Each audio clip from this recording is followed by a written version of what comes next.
राज्यामध्ये युद्धजन्य परिस्थिती आहे, युद्धाचा भडका उडाला आहे, तर भारतीय नागरिक काही त्या ठिकाणी अडकले. मराठवाड्यातील साधारणतः किती नागरिक आहेत, त्यांच्यासाठी काही आवाहन करणार आहात का?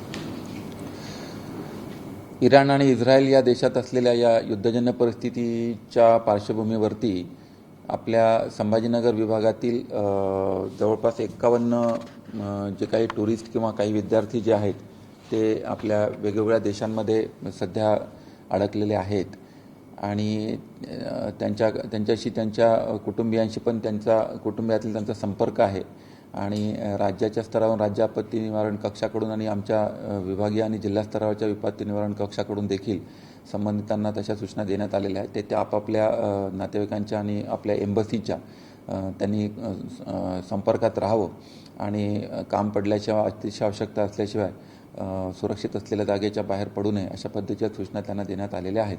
आणि आणखी या 51च्या संख्येमध्ये आणखी वाढ होण्याची शक्यता आहे. त्यामध्ये संभाजीनगरमधील 2, जालन्यामधील 6, परभणीमधील 6, हिंगोलीमधील 1, नांदेडमधील 20, बीडमधले 4 आणि लातूरमधील 12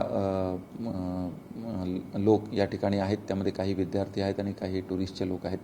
परंतु सर्वांनी आपापल्या सुरक्षितेची तिकडे काळजी घ्यावी आणि आम्ही पण त्यांच्या संपर्कात राहून त्यांना वेळोवेळी ज्या काही सूचना राज्य आणि केंद्राच्याकडून प्राप्त होतील त्याच्याप्रमाणे त्यांच्याशी आम्ही त्यांना सूचना देणार आहोत. ज्यांचे नातेवाईक बाहेर आहेत, तिकडे गेलेले आहेत, त्यांचा काही संपर्क होत नसेल तर तुमच्याशी संपर्क करावा असं पण आवाहन करणार आहे.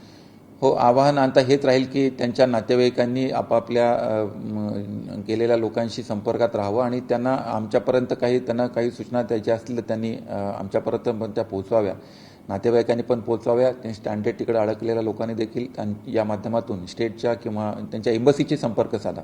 एम्बसीशी संपर्क साधला गेला की मग आपोआप तिकडनं ते केंद्राला आणि केंद्राकडनं महाराष्ट्र शासनाच्या माध्यमातून आम्ही त्यांच्या नातेवाईकांपर्यंत त्यांची बातमी पोहोचवत राहणार आहोत.